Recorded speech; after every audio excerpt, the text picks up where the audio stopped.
Welcome to Triumph and Disaster, a show dedicated to manly creativity and culture. Brought to you by your host, Cameron McHarg.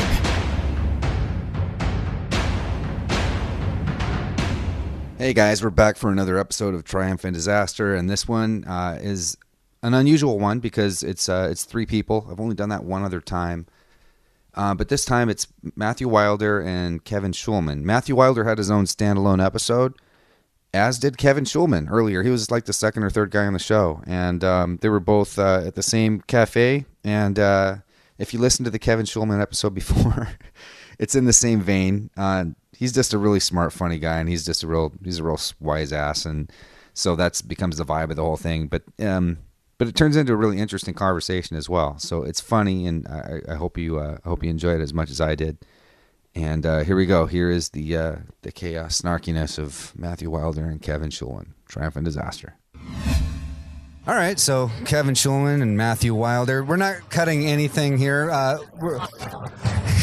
Launches right into it. By the way, Shulman, your episode was one of the most popular ones, and it's because of all your wise assery. Yours is unlike all the other ones. Yeah, but you were completely just shitting on me and like. And it was all in there. So yeah, and this started out awkwardly. So we were gonna talk. We fucked up the times. Anyway, we're all together. Oh, we can't. We're not gonna be able to hear him. He probably sounds like you gotta hear him. All right.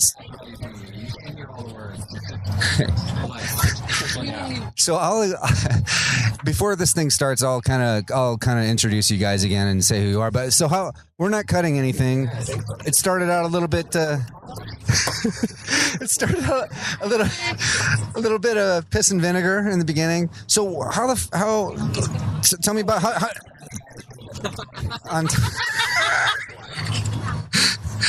so, but we were extra early. How do you guys know each other?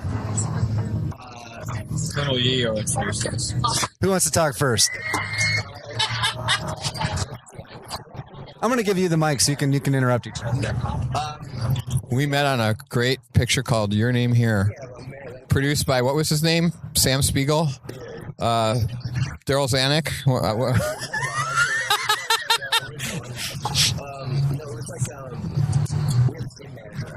That's right. That's right. Last week.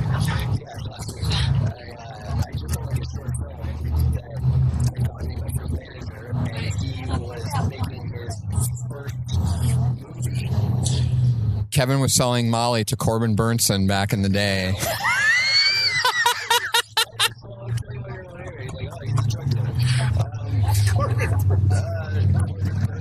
Yeah.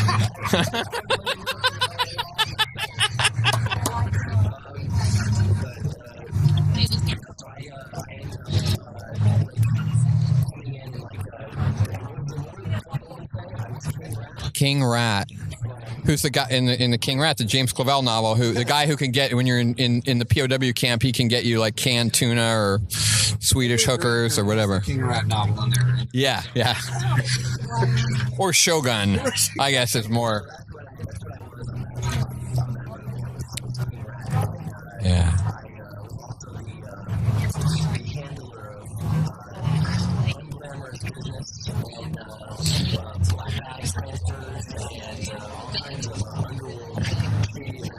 And he coined the phrase "Pullman flying in."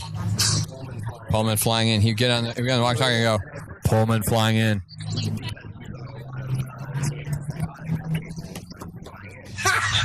But he really pissed him off, and I think he did it on purpose at a certain point. He would take Pullman out of his trailer, and then he'd get on the thing and go, "Pullman flying in." And at a certain point, he'd go, "Kevin, you can just call me Bill. You don't have to call me Pullman. I'll call me Bill." And so every day it would be like, "Pullman."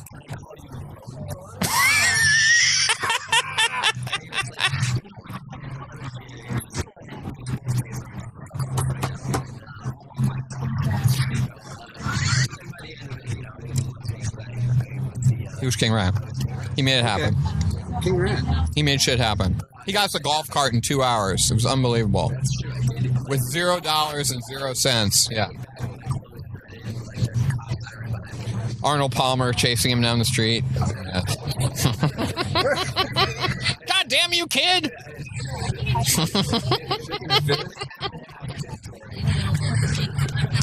So that's how you met. Yeah. We had a darn good time at the escarpment. Do you know the escarpment? We shot this picture down at the escarpment on Soto Street, which is this beautiful old, little known, I guess it's got Sarteco, studio that's owned by some bunch of weird rockers. What was the guy who was in the Germs? There's a guy in the Germs, and he lived in a van in the back. He was like Don Knotts. He was like 80 pounds. He had stringy arms. He always wore a suede vest with no shirt. But he would come out of this van, and you look at this Don Knotts guy with his shirt off with like a fur. He was an imposing character. With a fur vest. But then some hot girl would come out of the van who looked like Cara Delevingne or something, like some supermodel would come out after him, and you're like...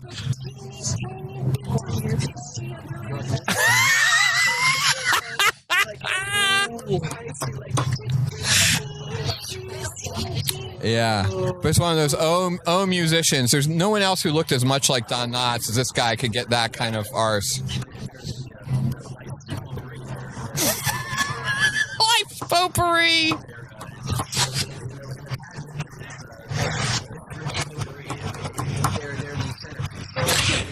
This place is the cool thing about this place is it's next door or a few doors down from, and I'm sure your audience remembers this place, the slaughterhouse from Carrie, from Brian De Palma's Carrie. Remember when they climb in and there's the mural? You know, when Travolta's climbing the fence, you see the mural of the slaughterhouse.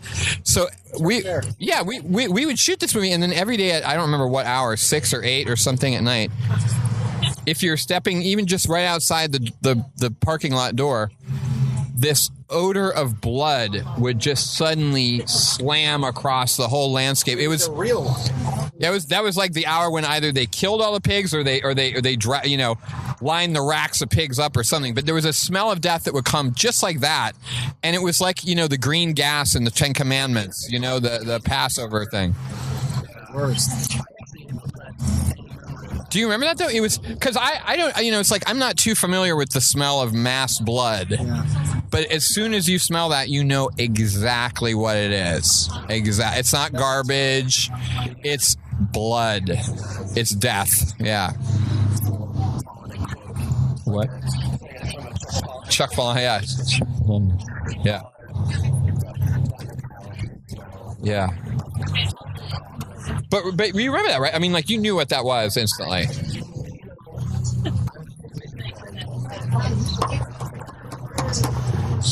It was intense.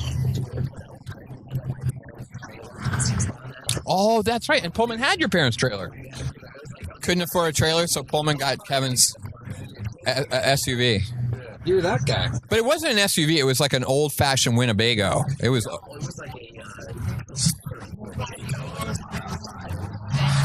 it felt like Lost in America. So I'm probably like Wayne. That is. So you were 21 and you were like the guy in prison movies who can get the everything. I can get the chocolate bar or whatever.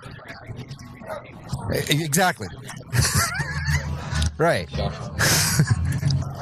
And so that's how you met, and then and you guys have stayed in touch ever since, or what's the deal with that? Like, we met coincidentally. We've talked about this, and this got cut out. This is a different episode, standalone with Wilder, where we some parts were cut out, and then we met because we knew each other just online, and we always would write to each other sometimes because we both have snarky shit, like you wiseass.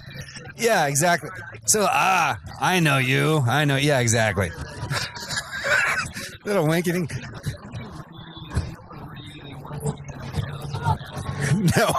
Oh, fuck, no.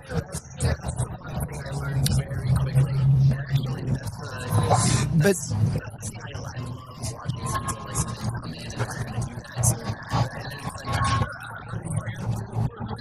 yeah, he starts throwing things around, gets a little rough around the edges.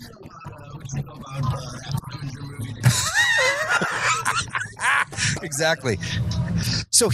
So I'm pointing at him. No one can see this. So Matthew. So he wrote me after I had got into my first fight since I was like 12 years old, and I was kind of like I felt oddly really good about it, but I also felt bad, like kind of guilty. And I wrote this thing like, hey, I socked this dude, and I haven't done that since I'm not one of those guys. He was a real piece of shit, and it was at a bar, and I was like, I haven't done it since I was 12. So then I get an email from Wilder next to, hey, let's go to Norm's and go get some bacon and eggs. And shoot the shit. Like I love you for socking this asshole. Like that's how he wanted to meet me. So that's how we met. Now I'm gonna give you back to you. So, and then go ahead. And then so you guys, you can't hear me right.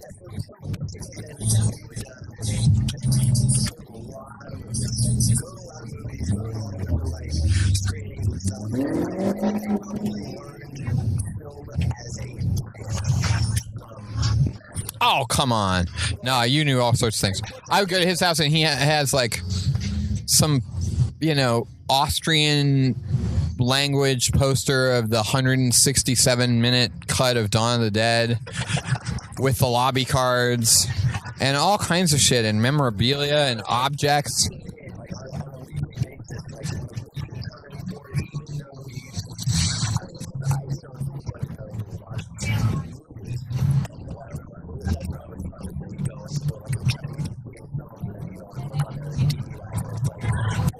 Right.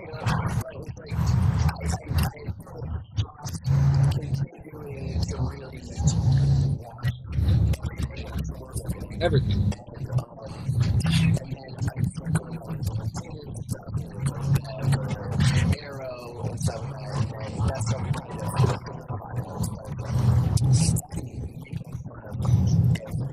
Yeah, relax.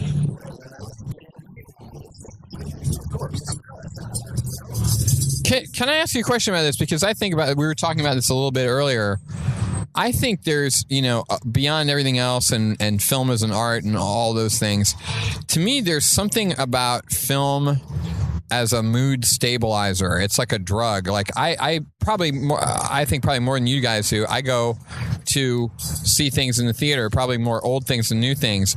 But like that experience to me is... It's something that's very addictive to me because it's like I need that moment in my day to focus on that thing, turn off the phone, everything else drops away, and you just kind of go into that world for 2 hours. Do you guys experience, and even maybe watching things on TV or watching at home or whatever, that but that thing of like that it fills a need for you that's not just like, oh, I movies are neat, but like it's a Yeah. Really?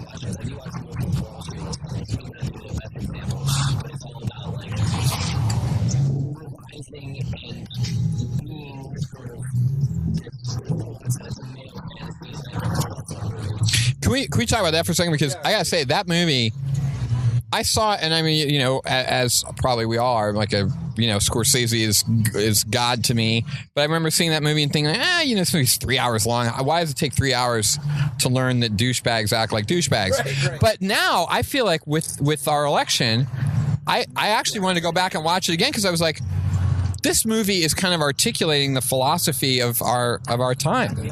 That's who the whole Trumpism is Jordan Belfort. I haven't watched it yet, but I want to. Yeah. What's so funny about that movie is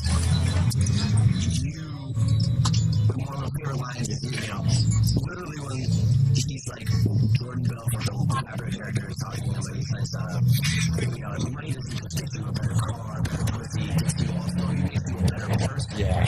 And that's the best line, because it's like, at that time, the audience is beating him to that punch, thinking to himself, well, money doesn't make you a better person, but then he says that line. Oh, yeah. And it's just so exactly perfectly in tune with where it sets the tone, because it's like the audience is ahead of him in most Scorsese films, because you know that it's going to be like, this is the first one, wow, we're really living it up, it's great, things are going well.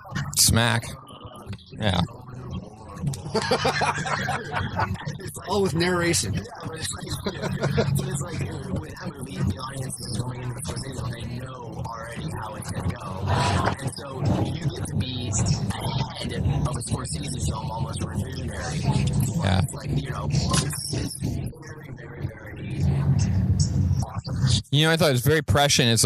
And it's the one element of the movie I always really, really loved is the last shot of the film. You know, it's Jordan Belfort gets what I think is it's great. His version of Purgatory, you know, instead of egg noodles and ketchup, like Goodfellas, you have to live in a white people, a condo land in Arizona or whatever. He gets kind of the same thing, which is he doesn't get to be around all his alpha dogs. He has to be around all these beta dogs where he goes, hey, sell me this pen. Well, it's a nice pen. I mean, you know, and he's like, oh God, I have none of my kind are here forever. But the last shot of the movie is there's this great jazz piano. It's the guy who plays the Peanuts theme. What's that dude's name? The jazz piano, the Peanuts. The guy who does the Charlie Brown theme. But it's that guy, and it's this crane over the audience of Jordan Belfort's seminar, and it's all these faces looking up, hopefully, to Leo, and you see, it's obviously he's just literally reflecting the audience. It's like he literally could have just held up a mirror to the audience.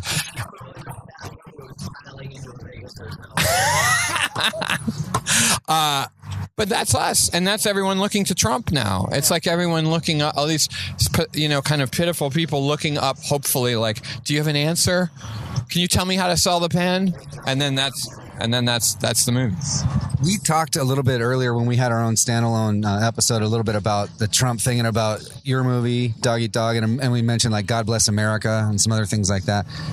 What do you guys think? Like, do you think, I mean, I like to believe, for example, like in the early 80s, maybe even late 70s, we were talking about like the Thatcher era, Reagan. Like there was a punk movement, musically at least. I don't know if cinematically, but do you think there might be something that changes with movies with this happening? Who knows if he's going to be in for 8 years? Maybe, yeah. I mean, because we were talking, Wilder and I in the other episode, we were talking about how a lot of like adult dramas are now TV, like how you can get away, ironically, with more in with anti-hero type characters and things in TV, rather than movies where you have like all these millennial bloggers, you know, with hurt feeling. Oh, you can't have this guy do this or this. So movies have been sort of homogenized, and they're mall movies, 99% basically, right? So that's it, exactly. You guys, that's exactly what movies kind of have become.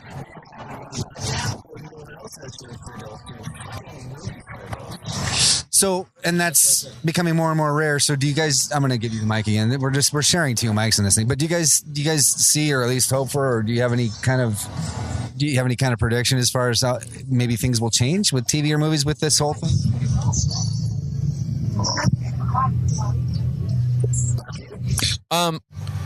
Everybody makes fun of like millennial snowflakes freaking out over Trump, and people saying I'm going to slit my wrist, I'm going to jump out the window, and all that kind of stuff. And I make fun of that stuff too a little bit. But I do think if you were growing up now, if you were a young adult, right, and you're just sort of graduating from college or something right now, and you'd gone from like Principal Obama, the nice guy principal of your school, you thought you were going to have slightly cranky Grandma Clinton, but she's not too bad. She's kind of a pain in the ass, but she's okay.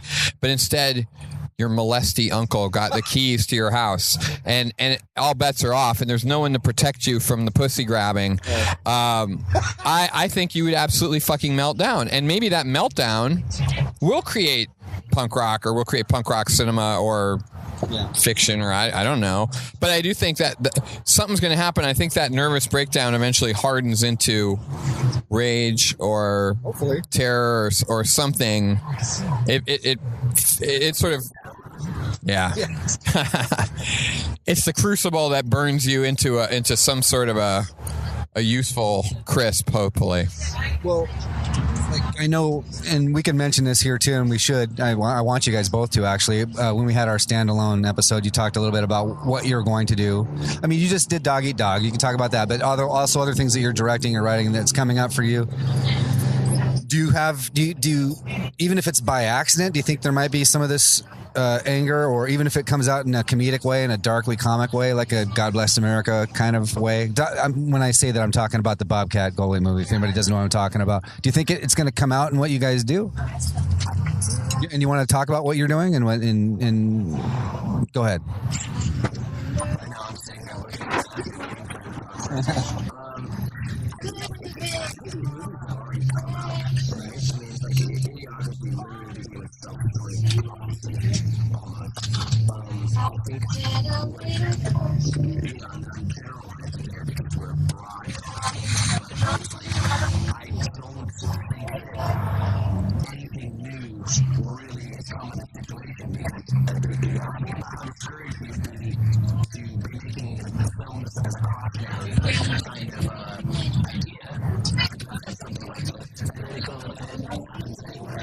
I guess what I'm thinking more, maybe not literally like movies about it, like Idiocracy or God Bless America, that sort of thing, but maybe more like, for example, oh yeah, yeah. What's her name again?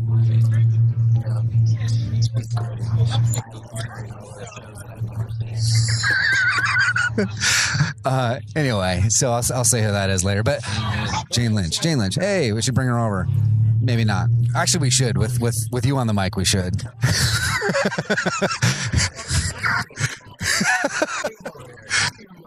So what I was thinking more along the lines of is like after, for example, after Vietnam, you would have maybe right, exactly.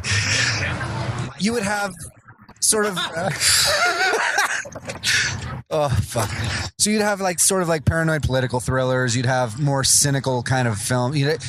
Like we've had a streak of movies that are basically comic book movies for quite a while. It's just like this certain thing, and so I'm talking about more of a turn that way somehow, whether it's in movies or TV or anything like that. Well, can I just say one thing, which is, I've all my life, I think, some of the work that I've done, like things I've done in theater, and just what people associate me with is, blood, shock and awe, violence, despair, macabre, suicidal sex. Holiday hits. Yeah. And I have to say, like, right now, if there was like the option of going to see like, a double bill of Clockwork Orange and Salo, or going to see like some Ernst Lubitsch movies or a Fred Astaire movie, I would go see the Fred Astaire movie. And some of the things that people have asked me to do recently are things that are so nice. I don't mean that in a bad way, but they're things that I think people who read my stuff or have seen anything would not be like, oh, well, here's the guy that I would ask to do a G-rated cartoon. Right. And I really like that. And I feel myself tilting in that direction. I don't know if it's just aging or something, but it's like all that. Is it? Yeah, perhaps. I don't know. I have more of a taste for that stuff. I mean, it's like I feel like I've seen, and I still make stuff like this, but I think I've seen all the sort of like punch the audience in the nuts stuff that I can. Yeah. Well, I think well, maybe it will turn that way. Like, for example, I know what you're saying. I know what you're both are saying. Like and I'm not going to get into politics or anything too much, but I'll just say this. Like during the Bush years, I was kind of active. I was adamant against a lot of the shit that was going on. Well, the Iraq War. I really tried to prevent it. And so I was just more out there, and I cared, and I tried. And by the end of it, I was just tired and done. And so then Obama came in, and there was things that were you can be disappointed about, but there was a sense that everything was just sort of all right. Nothing. There's no problems going on. And I just kind of became complacent. And I was tired. I was just kind of done. And now that this happened, I feel like there's a greater degree of just like, well, fuck it. I'm just going to live my life. I'm going to just try to enjoy my life. It's out of my control. So maybe I'm going to hand it to you, but maybe art or things will change a little bit, even more sugar-coated. I don't know. I'm just curious what you guys think might happen or what you hope might happen, or if anything.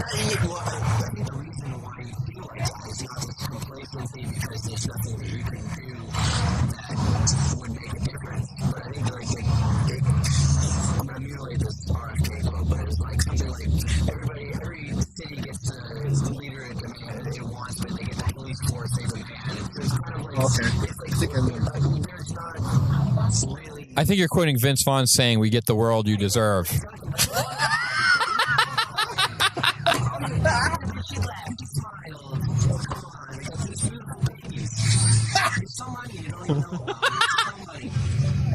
So Lynch and Vince Vaughn both popped off. Vince Vaughn's very great. But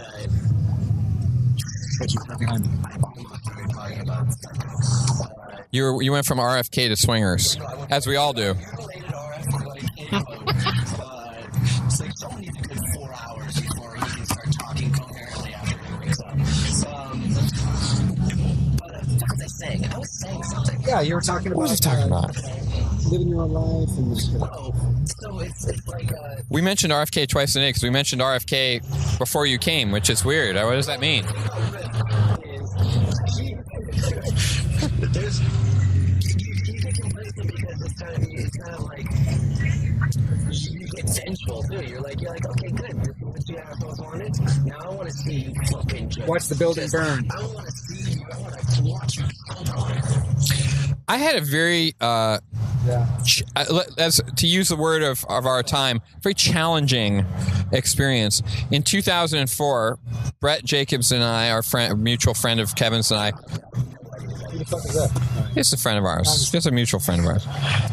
We worked for John Kerry, and and the thing I thought was kind of interesting about the Kerry campaign versus the Hillary campaign was in 2004, nobody was deluded about John Kerry. Nobody went out and said, "Oh God, this is the greatest candidate in the world. We love this guy so much." He was not George Bush. Some tried to foist that lie over. I think, yeah. Well, bourgeois people, I think. But nobody was really too deluded about Kerry. But so the Kerry campaign said to us, we were just like grunts, canvassers, and they said, okay, we want you to just register voters. Go down to the Magic Johnson, the mall on Crenshaw, where the Magic Johnson Theater is. Go to the mall and just register voters. You don't have to say vote for Kerry. You don't have to give them a Kerry button. Just say, please register to vote. That's all you have to do. So we went down to the mall, registered. You go up, would you like to register to vote? Yeah, people sign, whatever. It was not a big deal.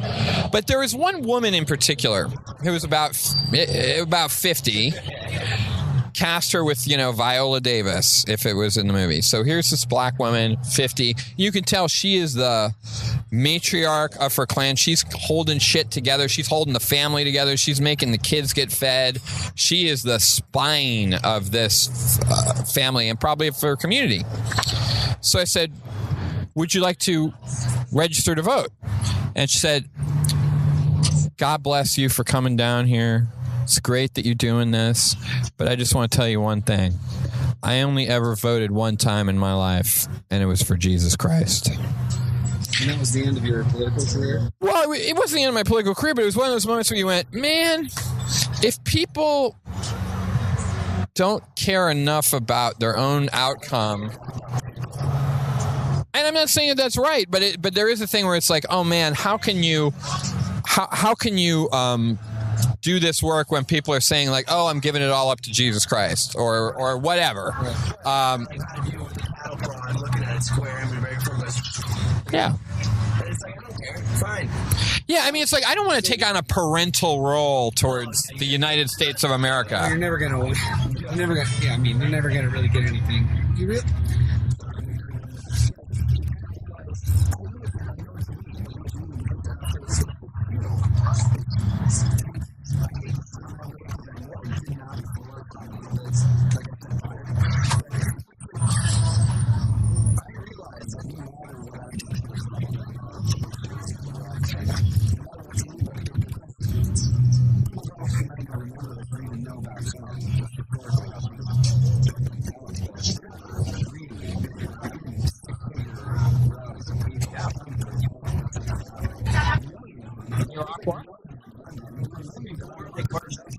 March 19, 2003. Did you live in LA at that time? Because I was part of some of the anti-war stuff in the roll-up to 2003. And by the way, 99% of the people that I knew were like, "Oh, honey, we're just going to go in and spank Al Qaeda and get out. Quit your worrying." Really. A lot of people. They Democrats. said about North Vietnamese, too. But I went to some of the original... do you remember Mira? Yes. Okay, Mira and I would go to these. Would go to the meetings, and we also went to a lot of the rallies. And if you remember that thing in Fahrenheit 9/11, where the Bush administration is investigating these seditious anti-war groups, and then you see them, and it's like old hippies with oatmeal cookies giving to. It was like that. It was not everybody. It wasn't Beyonce out in the barricades or Taylor Swift or whatever. It was not. There was no public endorsement of this or celebrities endorsing it or anything like that. It was like old screwy hippies till the war began, and then when people saw the war sucked, and then eventually it became unpopular, and then people came around.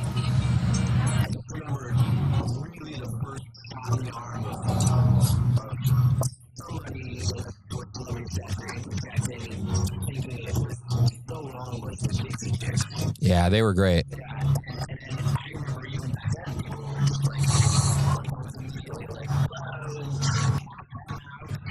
Burning your CD.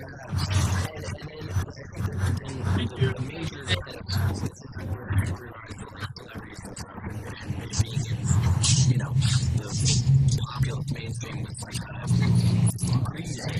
Green Day, that album, American Idiot, I think was finally the shattering of the bubble that everybody sort of... Really? That became a Broadway musical, right? Is that like a allegory of Bush or something? Yeah. Yeah.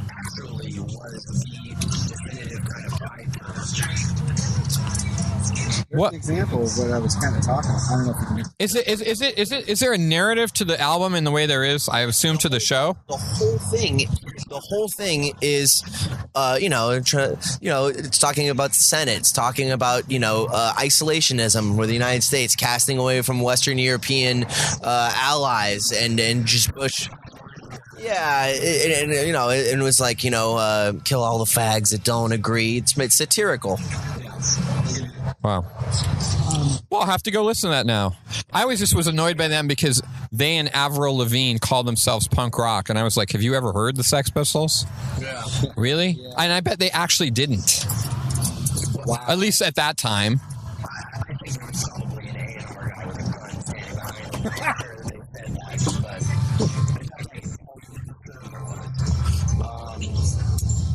Remember when Avril Lavigne was deemed punk or neo-punk? Oh, yeah. I think she went mental or something. Didn't she? Something happened to her?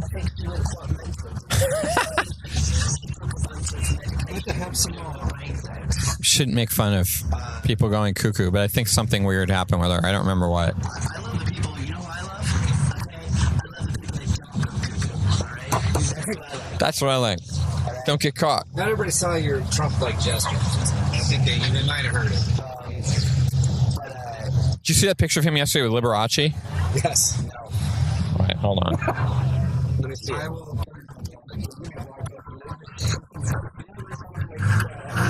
Larry Karaszewski found this.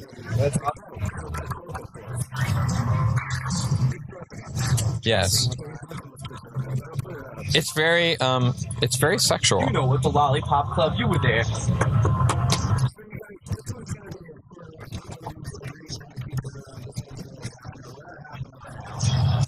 Let's keep going.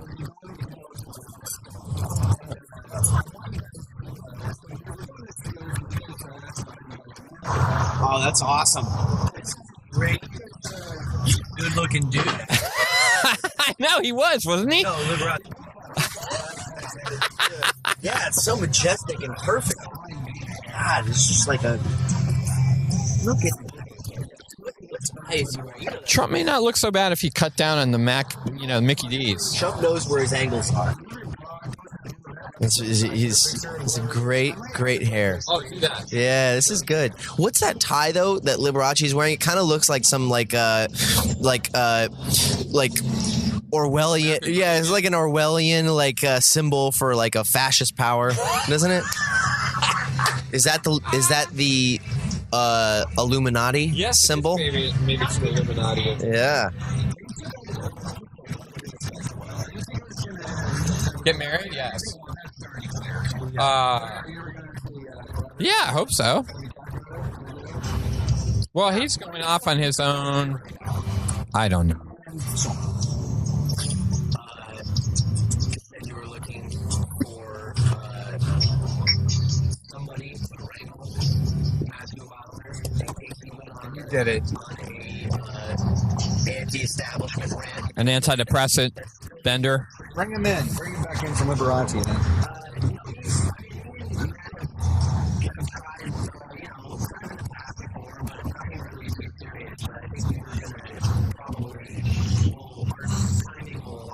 Yeah. We're going to do Rogue 2 together. Kathleen Kennedy said there's no sequel, but fuck that.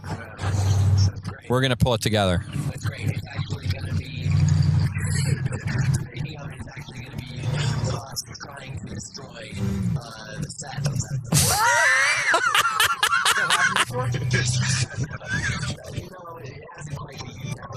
I'm hearing us talking. You don't like Mary Sue characters and films? You don't like that? Oh, yeah, that was a meme, huh? Wow. The anti-Daisy Ridley meme. Oh, no. Was he the progenitor of that whole fucking nonsense? Oh, no. I think so. It's kind of on, though. What is it? You know, they're all talking about when his character is a female, but given all of these kind of improbable characteristics, all these things that the guy never really knew. It's like, I always find these characters really insulting. Like, not that from this example, it's just like, well, what about grounding female characters in all this thing called realism? You know, it's kind of like a slap in the face to every single other, character in film that you have to have a sense of believability to really be able to follow on the story. But it's like, I see what you're saying. I think, yeah, is it like the fact that like if there was some wimpy guy, okay, and it didn't make sense that you'd be able to get into a lightsaber battle and be able to, beat Darth Vader when you but it's like, it seems like now most female characters, they need to be always like, they're like fucking omniscient, they're like, they're masters in karate, they've got super strength, they can just go so, and I was always finding this, like, scripts and shit, like a movie I got offered, it was like, she goes blow for blow, and I'm like, dude, there's 3 chicks in here, and I'll put the shit out of all of you right now, like, I love you, like, and women are my favorite people in the world, right. But then you're not going to go to blow with me in anything. Can I just draw that out a little bit because I'm the old person? Like when I started working, I really love female characters, and most of the scripts they're unproduced, but most of the stuff that I've written that people have read and liked are things that have. No. I'm not going there. No. No. I'm not going in that direction.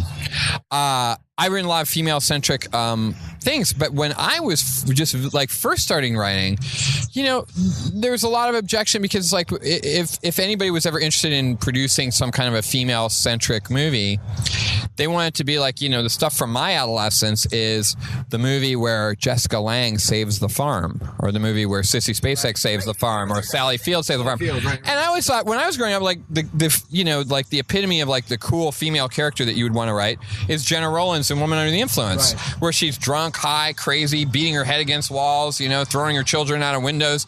That to me, and Alice doesn't live here anymore.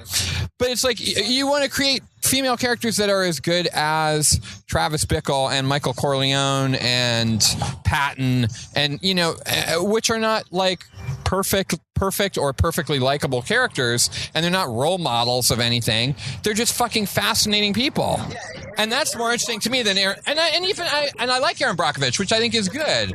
It is a good movie, but like even something that's a little bit to the left of that, and you see this with actresses sometimes. There's this fear of like, oh, I don't want to play a victim. Well, it's like, well, we're all victims. I'm a victim. You know what I mean? Like we're all gonna die. Yeah, and that was quite a fight. Wasn't that a big fight? But not necessarily about victimization. the whole thing wouldn't necessarily have to be about victimization, though. But that's just an aspect of reality in life. Is that what you mean? It's like, is that what you mean? By the way, I think that's all bullshit. When they say I don't want to play a victim, what they really are saying is I don't think this movie's gonna make a lot of money at the box office. Yeah, or this character's unattractive or unappealing. Yes, and I have a responsibility to be one of 5, women that can open a movie, and that's why I don't want to put myself in that bubble. Therefore, it's like I don't want to do your movie. That's always some bullshit like that, you know. And it all comes down to I don't want to lower my bankability, my star capturing presence. Right. I guess it's just like, personally, I'm interested in characters, particularly female characters, but characters that someone deems too dumb, too high, too slutty, too cranky, too asocial, too whatever to be the center of a movie. You can't have a character like that be the center of a movie. And I always go, well, why not? And aren't those sometimes the most interesting movies? Look at Salvador. It's like Sure. got the most nervous energy. It's literally the work grew up. Yeah, cocaine. He said it. You're going to jail. You did a reference, I'm gonna say it. Nobody can see it. Didn't he win against that guy, by the way? He won the libel suit. Yeah. But the guy died. Right. So he couldn't pay up. Fuck that guy. Super depressing movie. Like, none of them getting raped. But it's like, now, imagine going back and replacing that character with a female lead. Do you think, like, there would be people that would be like, I don't want those horrible things to happen to my character. Well, that's a fucking movie. You know? And then you can even tell them, I know it's going to be this big role. It's the story. Super dramatic, you're going to win a Western Awards. It's like, say what you will about, like, Anthony Jolie, but it's like, she fucking gets that shit, and she plays those roles, and she has no problem doing shit like that. It's so disturbing. It's not you. Yeah, you're skirting the fucking story. I had there was a scene in. I gotta say, yeah, no. Oh, sorry.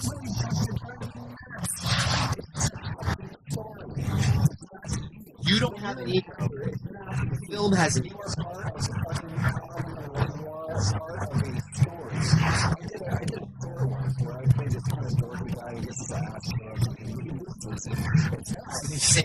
Face.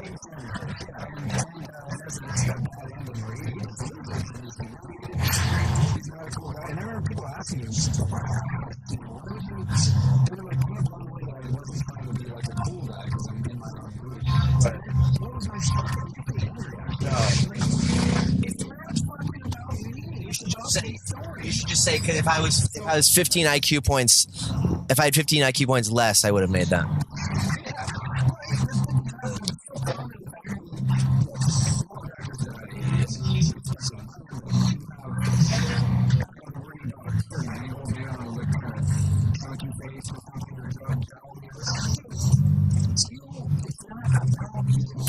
But you know what? It really is. I think it really is about you because. Yeah, no, I think it is. I mean, I just got a note from somebody. There's a script that I wrote, and it's based on truth, where one of the characters in this story, and it's a true story, the character disappears for several years, and then she comes back, marries a rich guy, and tries to persuade this guy to open a chain of, I think it's a brilliant thing, a chain of strip mall plastic surgery spas. Where you could be in Sheboygan and you could go in and for a small price, like getting LASIK eye surgery, you get Botox or whatever.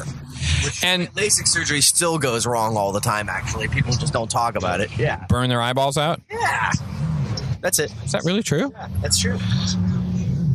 Well, this woman had, I think, pretty inspired idea to go and create these strip mall, imagine if you could imagine all the people that watch Housewives that would go to a strip mall and like, oh, I'm going to have a little nip tuck. Like the Philippines, you go in for just a little nip tuck and you come out dead.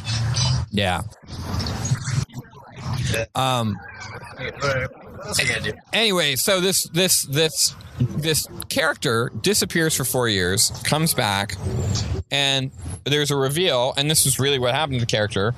this character was on the lam a little bit at a certain point, and you see her after this 4-year reveal, and she's like sitting in a beauty salon chair or something, and she turns around and there's a reveal where you see that she's had a lot of plastic surgery in the last 4 years. Mason Verger-esque looking. Who's that? The bad guy from Hannibal. Gary Oldman in Hannibal. Maybe not that extreme. Anyway, my only point being, you see a character revealed that has had plastic surgery, and you see very visibly something's happened to them. No way, man. Can't do that.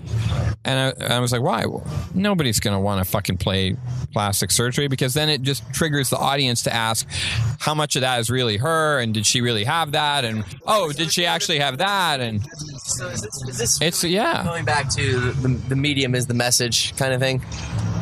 It's like the audience is going to be unable to disassociate the conduit of the message from the actual person itself. Right. And I think in this case, it's a real extreme version. But I think if you dial that back, it's like, can I be too mean? Can I be too ugly? Can I be play too old?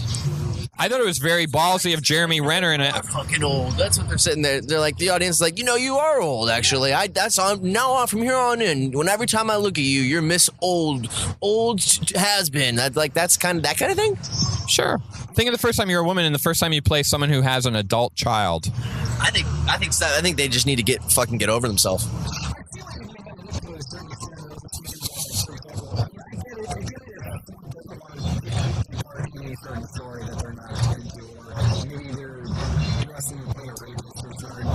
I know exactly.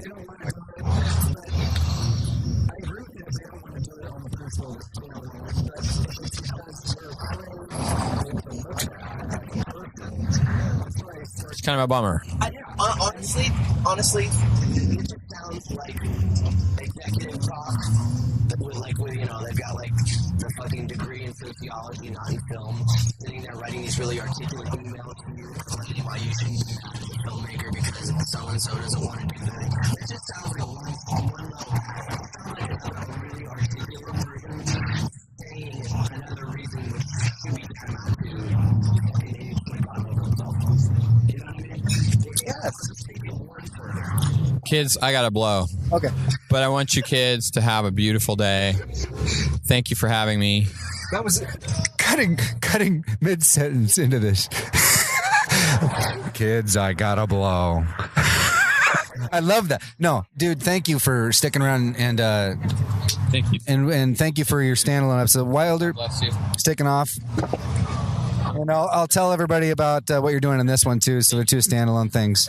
God bless. All right, man. Talk to you soon. see you later. All right. So we'll continue for a minute as long as you want. Well, we got 15 minutes if you want to cover that. So Wilder took off. I love that guy, and you are responsible for him being here. He's not easy to lock down. He's not easy. He's not easy to get a hold of. But we had a good time. The elusive Matthew. What's going on with you, man? Can I have one of those? Yeah, you can. Thank you. Thank you. What no. Yeah. What's actually happening? I just did my first movie, and it was on. Really? Was it about a single mother with breast cancer? No. Isn't that Lifetime? Cool Zippo, by the way. I love the smell of that. I love the smell of Zippo lighters.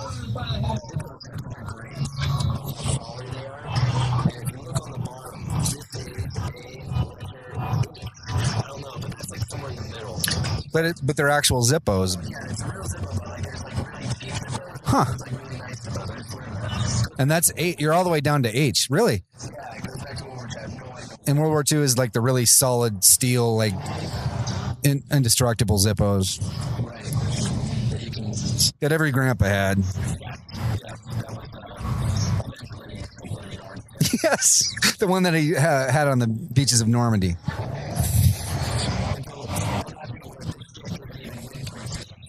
And then he put a big like M80 against it or something. Yeah. So you're doing. I'm glad to have you. Oh, there goes Gene Lynch again, by the way.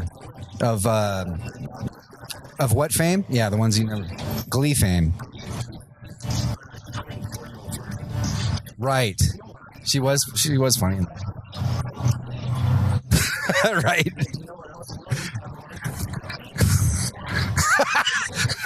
So she just strolled by again. So, but yeah, it's been a while. So since we had talked the first time, and you've done. So is it? When does the TV thing air though? And what's it called? No, seriously, what is it about? We were fucking with it, or what is it called? Yeah.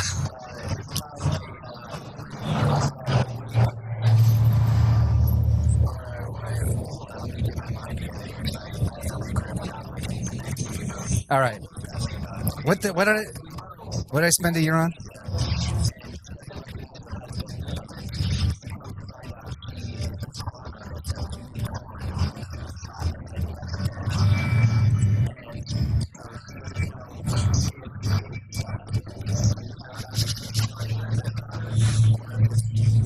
Okay.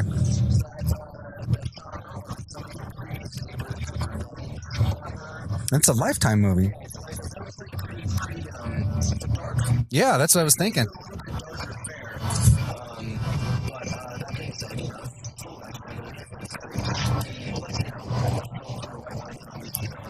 Was that hard for you to restrain yourself? I mean, knowing you and knowing your sensibilities. That's like a comedian. That's like a comedian that has to go on the Tonight Show or something, you know.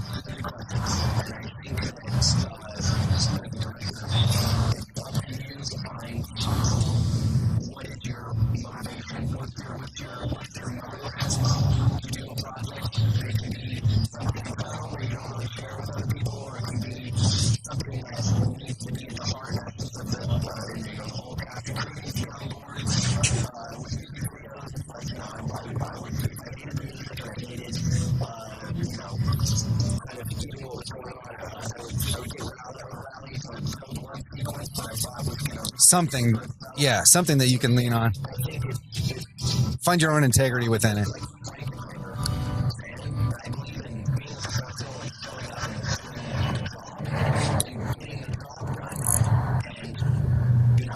I don't know much about him and how he works. I mean, Ronin Knight was one of my favorite movies. Okay. Oh. Right.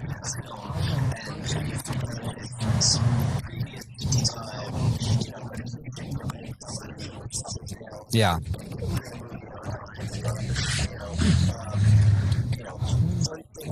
Right, right.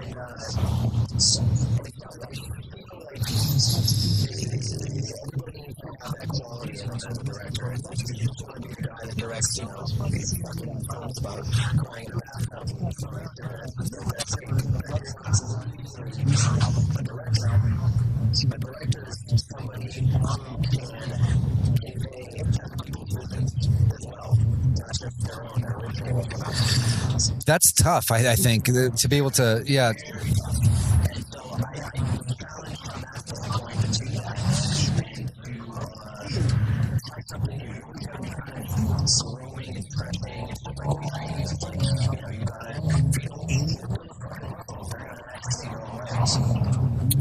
So did you see it as that?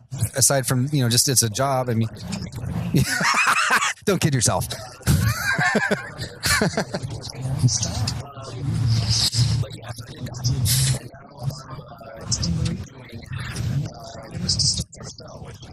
Ah, yeah.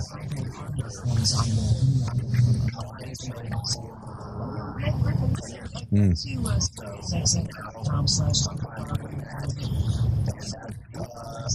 How far along? Right, right. But that's really what you're all about.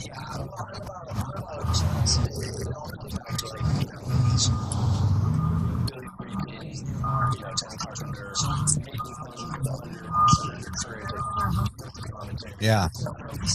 Which we were talking about earlier. Okay, that's exactly what we were talking about earlier.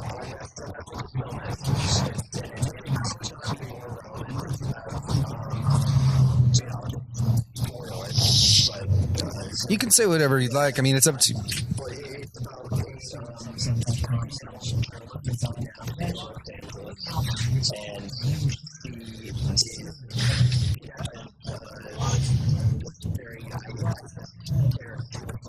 Mm-hmm.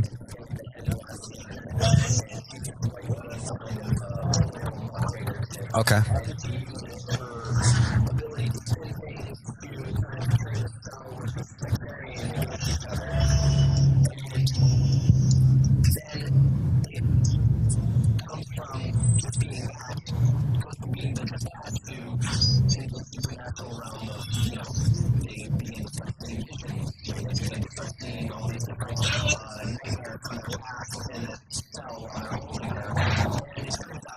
Is it as a result of what she's? Okay. Oh, so it's literally Superman. Sure. Wow.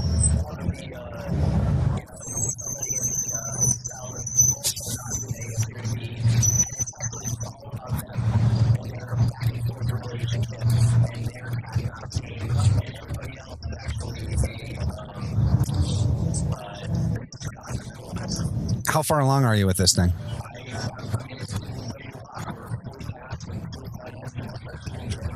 Congratulations. Holy shit. Yeah, it's your whole life right now. Because right now, as we're doing this, it's what is it? Almost December 1st. It's almost December. So you're almost there. I can't believe you had the time to come here and do this for a minute.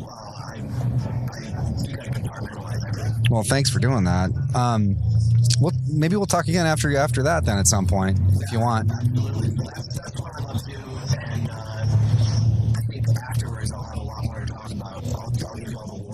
With that, yeah. What happened with do you want to talk about Manson at all, or you don't have to? We had to put it on hold for a little bit because. Do you want to preface that? So, Mary Aaron had to do this. She asked. Who is she again? I know who she is, but okay. She's directing my Charles Manson movie that Jeremy and Julian did this Netflix miniseries. Oh, okay. He's done with that. We will right into Manson. Okay. So this year is Sarah Stowe in the first quarter and Manson for the rest of the year. Holy shit! So you're booked. That's exciting. Not only that, I think it might actually be more helpful to you after she comes off this Netflix series. You know. Because everyone said maybe so, because kind of the snarky thing that's said in the room when I talk about it is, oh, what was the last thing you read? Exactly. And it's like, So it's more relevant. Yeah, or at least. But more so than that, I think why it's a good thing is because she actually did quite a bit of casting for the Netflix thing. Like everybody in LA, New York, and Canada. Okay. So she has seen people. Recently. People just, they do not, they're not ready for it. They don't know who they are. And So. she's the kind of person that she's anchoring a film with, you know, two very well-known actors. And, But you can't say yet. Okay. and then she's putting these other actors. Great people. You go to like theater and stuff like that, and you know, that's what we're interested in, you know? It's like, think of Agnes Moorehead before Citizen Kane. It's like, There's a lot of people out there. that people, and we were talking about this before, Yeah, we did. about casting Americans and why not cast Yeah. Americans and Americans, and I think I said something like, oh, dude, it's gonna suck. In a nutshell. Oh, yeah. Maybe they're not as, basically he says a lot of the time, maybe they're not as trained, or they don't take it as seriously as to look good. Like we talked about earlier on this, and this, you know, this. And that's why I'm going back to like what he said. It's just like I hear that too, and that's the end of that conversation speech. But if you were taking it one step further, I think it goes back to what you and I said. I think it really is about do you want to be a queen? I fucking hate it. Or do you want to fucking make art and Do you want to be a part of a fucking movie, a story? It's.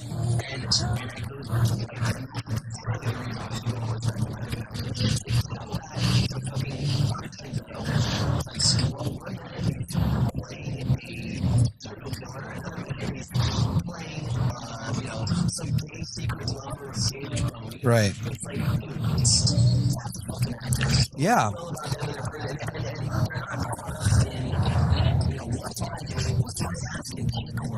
Right. Right. To be fair, though, I don't think it's always been that case with American actors. I feel like fairly recent, and when I say fairly, I mean maybe 10, 20, maybe 20 years on the outside, but I feel like that's sort of fairly recent when movies took the turn, when movies took a real mall movie turn. Do you know what I mean?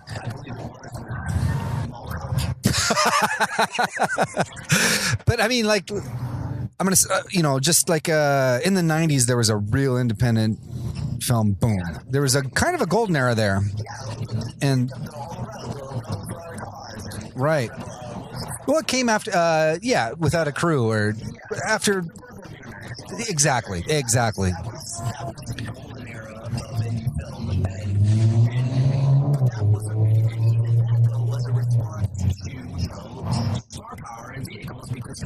Because there were like $25 million paychecks and stuff for Adam Sandler or whatever.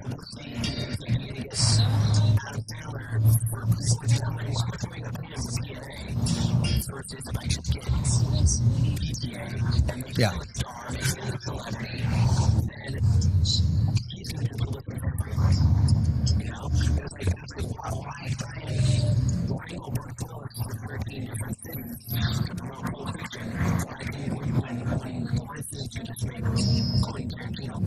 Right.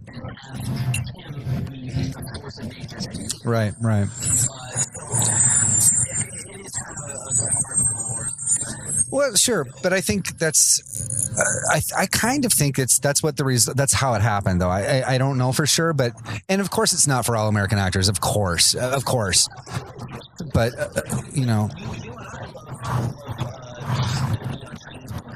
Yeah, that was just in the New Beverly last week. No, it's not about that.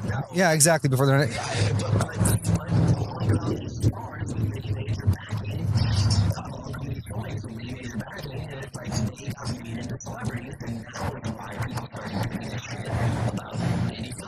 Yeah. Well, I hope that the pendulum swings back a little bit, but yeah, it's one of those things that really it just pisses me off. It has made the movies in general take a downturn. Yes, from the actor, for all that stuff. So, I think that's exciting that you're casting that way. It's one of those things where it's like.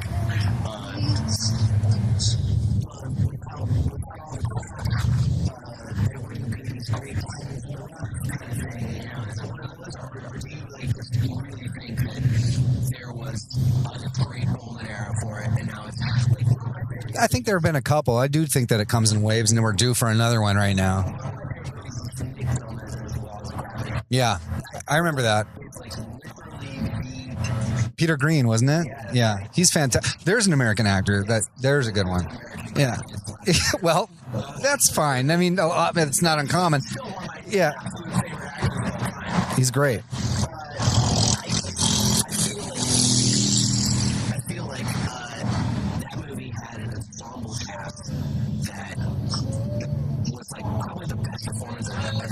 Mind blowing. Fucking mind blowing. But then again, the show is a little too much realism. People want these built-in kind of archetypal things in the movies that they expect. Yeah. As the cost is going up, it's like they're get these certain little. So you don't exactly, because essentially what works in a formulaic fashion. So they don't take any risk when you're talking about, because they're making really big, expensive movies. Pretty much, there's what's going to happen, but there's no risk being taken. And I get it, because they're spending a huge amount of money on these things. But then you get non-risky acting too. You get. I agree.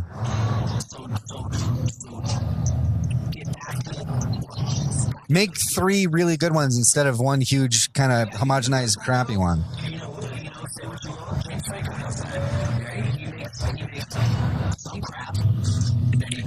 One for him. Well, it's probably, yeah. I mean, well, what is it? No, No, but he does. I mean, paycheck movies. That was what I'm talking about. Spider-Man, whatever. But anyway, you're right though. But anyway, sorry if that happens. If this happens to get around to him, yeah, whatever.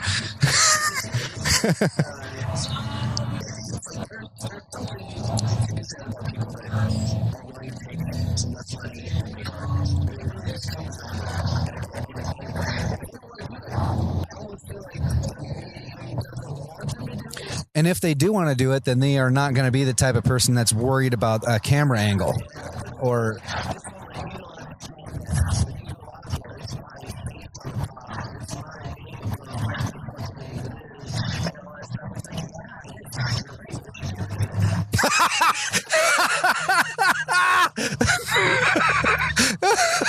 Exactly. Exactly. Okay. Yeah, we're right about an hour. Hey, man, thanks for coming by again. Let's talk again after this next flick, yeah? Yeah. Thanks, man. It's been fun. Sure. Hey, you guys. Well, I hope you enjoyed that as much as I did. It's something that I really kind of pride myself on in a way, is not being too stuck with doing this show in any certain particular way. And we had a lot of fun, as you can tell, and I hope you did too, listening in on this conversation. And so Matthew Wilder and Kevin Shulman, make sure to check the blog, triumphantdisasterblog.com, and check out everything that we talked about and their movies and everything that's going on with that. And then next week, we'll probably be going back to a little more of a conventional forum. And I think next week, and I don't usually announce which ones I'm going to be doing next, but I think next week I'm going to be having Miller Duvall on, who is one of very few distillers in Los Angeles. He makes gin and vodka, and he's also a screenwriter and a guitarist. So he's the founder of the Spirit Guild in LA. Really cool guy. But we're just going to have going back to sort of another, kind of more tame, normal sit-down, one-on-one conversation with Miller Duvall next week. But hope you guys really enjoyed this one. Thanks for listening to Triumph and Disaster. We'll see you next time.